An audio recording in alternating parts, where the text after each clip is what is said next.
көз жанары жоғары қарай былай. Жаңа не деп айтамыз ғой? Шатыр деп бізде қазақта не деп айтады? Төбе деп айтайық та, я потолок деп айтады ғой, орысша потолок деп. Пайғамбар саллаллаху алейхи төбеге қарады да, соңғы жанарын жоғары қарай тастады да, я Алла, өзіңнің нығметке бөлеген пайғамбарлармен, шахидтермен, ізгілермен бірге жанымды ал деп айтты. Қайтадан айтты, я Алла, мені өзің пайғамбарларыңмен бірге, ізгілеріңмен бірге, және шахидтеріңмен бірге жанымды ал деп айтты. Сөйтті де, я Алла, мені кешір дейді. Және маған рахымыңды төк, я Алла. Және өзің уәде еткен ең жоғарғы дәрежеңді бер деп айтты пайғамбар саллаллаху алейхи ва саллям. Яғни фирдаус жәннаты бар ғой, уасила деген нәрсе бар, сол нәрсені маған бер деп айтты. Я Алла, ең жоғарғы серікті бер, ең жоғарғы мәртебені бер, мені кешір, маған рахмет, мені кешіріміңе бөле деп пайғамбар саллаллаху алейхи ва саллям сөйтіп жатқан кезде дүйсенбі күні сәске уақытында, яғни таң намазынан кейін духа намазының уақыты бар ғой, духа намазының уақытында дүниеден өтті. Сахабалардың барлығы есіктің алдында күтіп отыр. Сөйтті де Айша анамыз не деді? Ақиқатында Алланың елшісі дүниеден өтті дейді. Яғни күннің енді қызып келе жатқан шағында, сәске уақытында пайғамбар саллаллаху алейхи ва саллям бұл әлеммен қоштасты. Дәл сол күні пайғамбар саллаллаху алейхи ва саллям жердің бетінде 63 жыл 4 күн өмір сүрген екен. 63 жыл 4 күн Рабиул-аувал айының 12 күні дүйсенбі күні сәске уақытында, духа уақытында пайғамбар саллаллаху алейхи ва саллям дүниеден өтті. Сол хабарды естіген кезде Анас ибн Малик радиаллаху анху айтады, адамдардың бірнеше тобы пайда болды дейді сол кезде. Біреулер мүлдем ақылын жоғалтып алды дейді. Біреулердің аяғы істемей қалды дейді, орнына сылқ етіп орнына отыра қалды дейді. Біреулер жылап, еңіреп, жан-жаққа қарай тарап кетті дейді.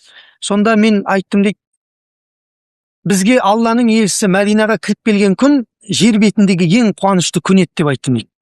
Ал бүгін маған жер бетіндегі ең ауыр күн болды, өйткені ол кісі бізбен Аллаға қарай кетті дейді, қоштасып дейді. Міне, маған 2 күн бар дейді, өмірімде есімнен кетпейтін 2 күн бар. Біріншісі, Алла елшісі саллаллаху алейхи ва саллям Мәдинаға келгені мен есімде дейді, көз алдымда. Және бүгін көз алдымызда пайғамбар саллаллаху алейхи ва саллямның дүниеден өткендігі дейді. Сол кезде Абу Муса Ашари радиаллаху анху айтты дейді, ақиқатында бізге Алла тағаланың берген 2 кепілдігі бар еді дейді. Бүгін соның біреуінен айырылып қалдық дейді. 2 кепілдік не? Пайғамбар Алла тағала Құран кәрімде айтты, Алланың елшісі сендердің араларында болған кезде Алла сендерді азаптамайды дейді. Ана басқа пайғамбарларды азаптаған сияқты. Басқа пайғамбарлар тірі тұрған кезде қауымын жоқ қылып жүрген олар.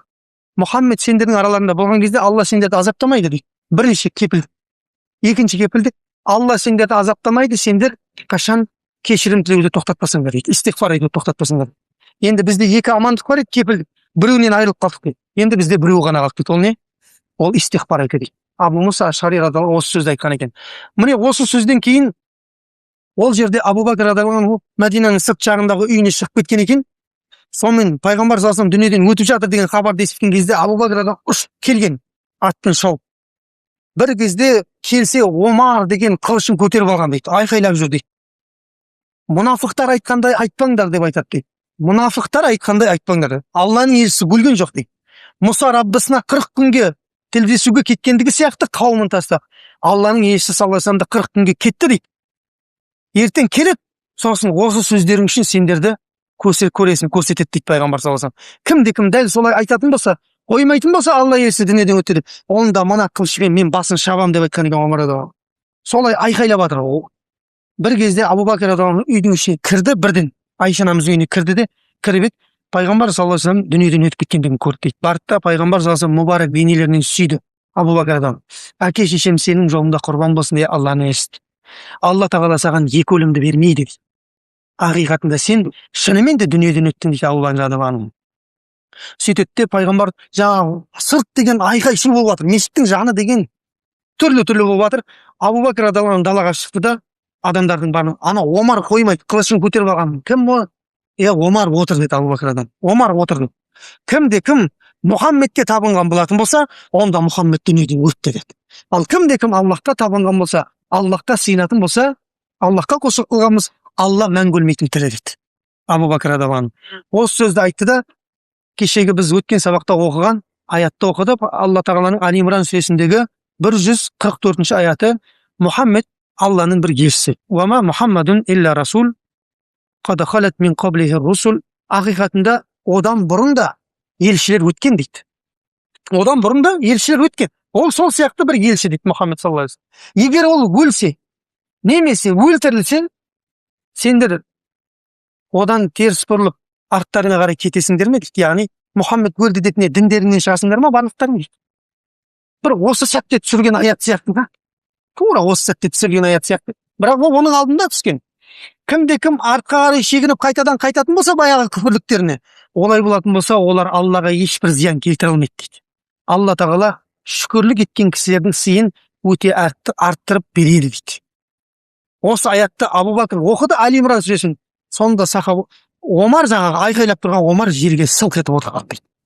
Сылқ етіп отырған Абдулла ибн Аббас радиаллаху анху айтады: бұл аятты біз қаншама оқып жүріп қой дейді Құран. Бірақ бүгін осы оқиғаға түскен аят сияқты болды.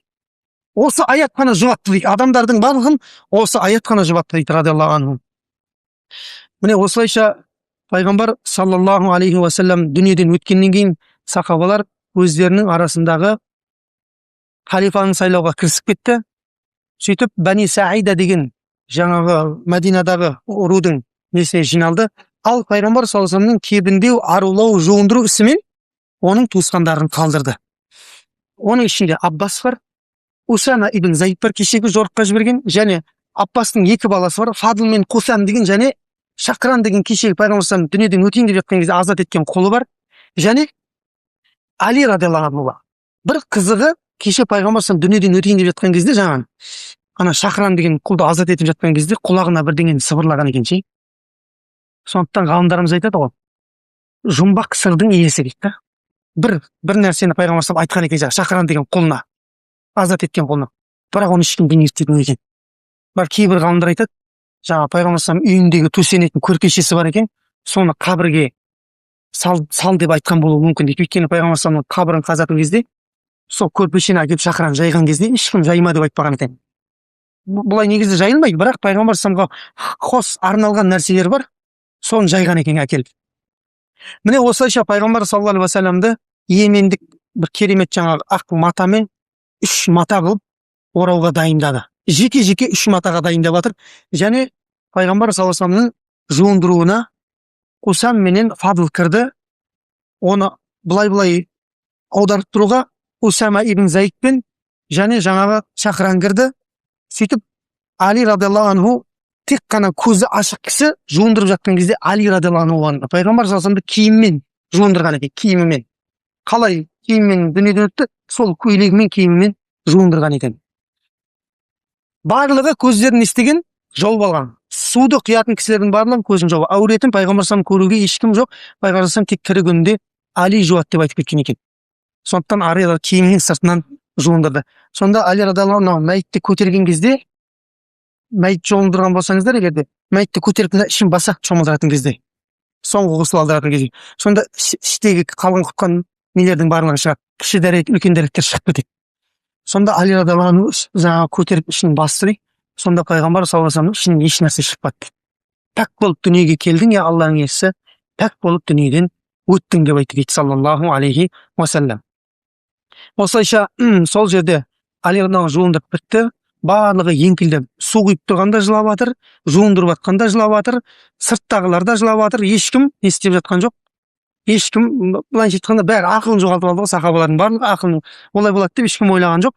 Мінекей пайғамбар саллаллаху алейхи вассаламды жуындырып біткеннен кейін жаңағы Йеменнен келген 3 матамен бөлек алады. Негізінде әдетте бізде шариғатта не істейді?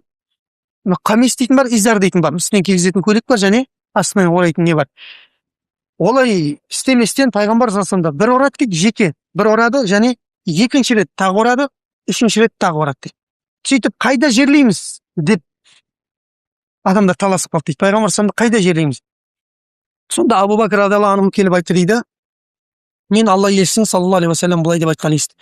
Сонда сахабалар айтады ғой, біз сол нәрсені білеміз дейді, бірақ қайда жерлейміз деген кезде сол ойға келмей жатыр дейді. Мына хадисті риуаят етіп жатқан адамдар айтады да, ешқайсымыздың мына бас істеп тұрған жоқ дейді да. Сонда тек Абу Бәкір ғана өз өзін ұстап тұр дейді да. Абу Бәкір радиаллаху анху Оған да оңай болып тұрған жоқ, бірақ Абу Бәкір ұстап тұрды да, мен Алла елшісінің саллаллаху алейхи вассалам бұрын айтқанын естігенмін, әрбір пайғамбар өзінің дүниеден өткен жерінде жерленеді деген нәрсені естігенмін. Демек, қай жерде жерленеді? Айша анамыздың шаңырағында сол дүниеден өткен орны бар ғой, дәл сол орнынан қабір қазамыз дейді. Сөйтіп, сахабалардың ішінде қабір қазудың екі адам несі екен, жаңағы шебері, біреу Абу Убайда ибн Жаррах, біреуі Абу Талха ал-Ансари, екі сахаба. Сахабалар келісе алмай жатыр. Қалай жерлейміз пайғамбар? Тіке мынадай тік қылып жерлейміз бе, әлде мынадай лахақ қылып жерлейміз бе дейді. Мынадай бүйтіп қазады да, оңтүстік жақта мына қапталына қарай тұрады. Иә, мәйітті отыра алатындай дәрежеде неғылады. Сонымен сахабалар келісе алмайды. Абу Бәкір радиаллаху кім екеуіне де хабар шығарып, кім бірінші келеді дейді. Соның жаңағы қазу несі бойынша қазамыз дейді. Ұсынысы бойынша. Екеуіне хабар жіберіп, Абу Талха ал-Ансари радиаллаху бірінші келіп, демек қандай болып қазады? Лахат болып қазады дейді. Бұлай бір қазады, ішінен тағы бір қазады пайғамбар саллаллаху алейхи вассалам. Сөйтіп қазды, Абу Талха ал-Ансари, ол да қазып, жылап жүріп қазды дейді, жаңағы қабірді, мына жағын лахат қылды. Сөйтіп пайғамбар саллаллаху алейхи вассаламды Али ибн Абу Талиб радиаллаху анху қабірін түсті, көкесі Аббас түсті пайғамбар саллаллаху алейхи вассалам. Сөйтіп пайғамбар саллаллаху алейхи вассаламның мұбарак денесін қабірге қойды. Енді бізде мынадай елде нелер бар, жаңағы бір аңыз ба, білмеймін, қаяқтан алып істеп жүрген адамдардың айтып жүрген әңгімелер көп та. Пайғамбар саллаллаху алейхи вассалам өлетін кезде өлім періштесімен келіпті. Сонымен не істейсің, алайық па жаныңда, әлде шамалы не қыласың ба деген сияқты осындай бір ертегі тарататын адамдар бар біздің елде. Кеше ана баласы Ибрахимнің өлімінде де айтқанбыз. 6 жасар бала бәрімен қоштасыпты, аманаттарын табыстапты дейді. Қаяқтың 6 жасар, ол 18 айлық кезінде дүниеден өтіп кеткен ол кісі. Пайғамбар баласы Ибрахим.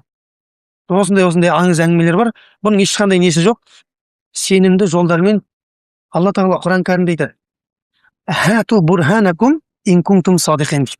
Егер де шыншыл болатын болсаңдар, айғақпен келіңдер дейді. Айғақ алып келіңдер дейді. Бір айғақ. Естіп едім деп болмайды да ондай нәрсе айта беру, көрдіңіз ба?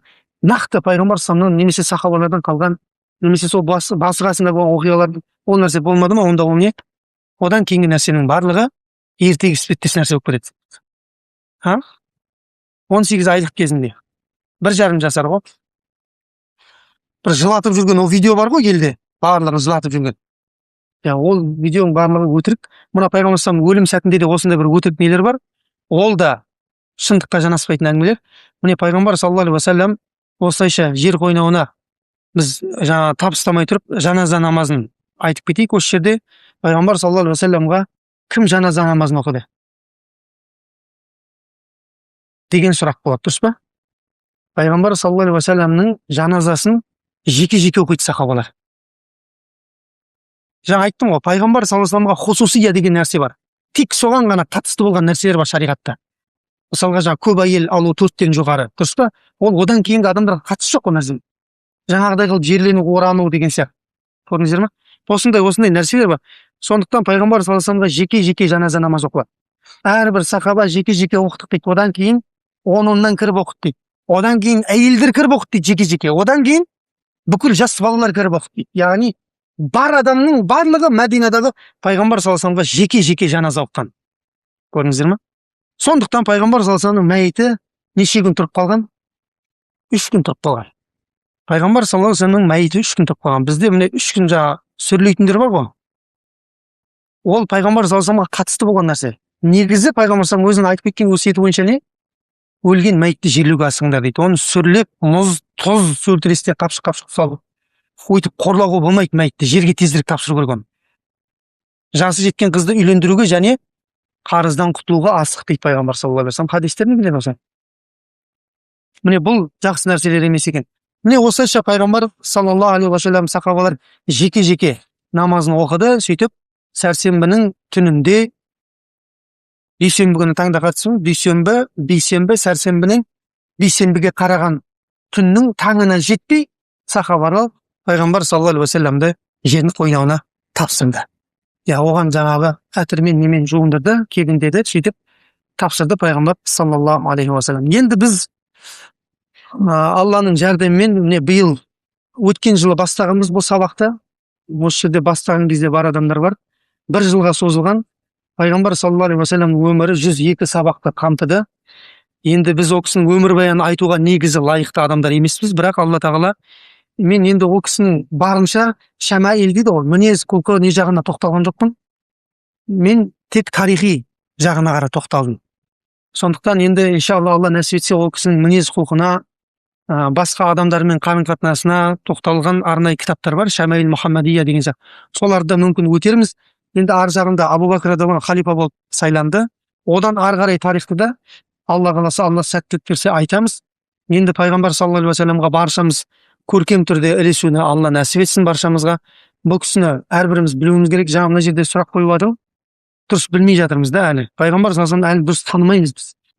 Оны бәріміздің қатеміз. Пайғамбар бұл кісіні тану керек та. Өйткені ол қабірдегі 3 сұрақтың бірі осы кісі.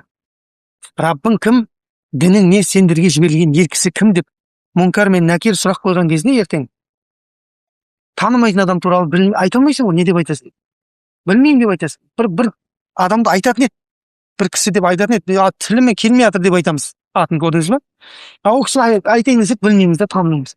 Сондықтан пайғамбар саллаллаху алейхи вассаламды тану керек. Бұл Құраннан кейінгі білу керек болған пайғамбар саллаллаху алейхи вассаламның өмірбаяны. Қаншама Құранның аяттарын осы кісінің өмірбаянын оқу арқылы білдік. Қаншама хадистердің қай уақытта айтылғандығын білдік.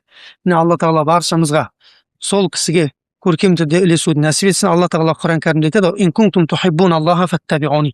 Егер де Алланы жақсы көремін дейтін болсаңдар, онда маған ілесіңдер дейді. Алла да сендерді жақсы көріп, күнәларыңды кешіреді. Алланы жақсы көремін дейтін болсаң, кім Ибн Касир айтады, рахмаулла, кімде кім Алланы жақсы көремін деп пайғамбарды танымайтын болса, ол өтірікші деп айтады. Мен Құдайды жақсы көремін деп айтып тұр, бірақ пайғамбарын танымайтын болса, онда ол өтірікші. Алланы жақсы көруге алып баратын жалғыз жол ол не дейді? Оның елшісі пайғамбар саллаллаху алейхи уассаламды тану. Көрдіңіздер ме? Сондықтан бұл кісіні барлығымыз тануымыз керек. Алла тағала бұдан кейін де кемел түрде бұл кісінің өмірбаянын өтуді баршамызға, сол сіздерге өтіп беруді Алла нәсіп етсін. Көркем түрде тануды нәсіп етсін.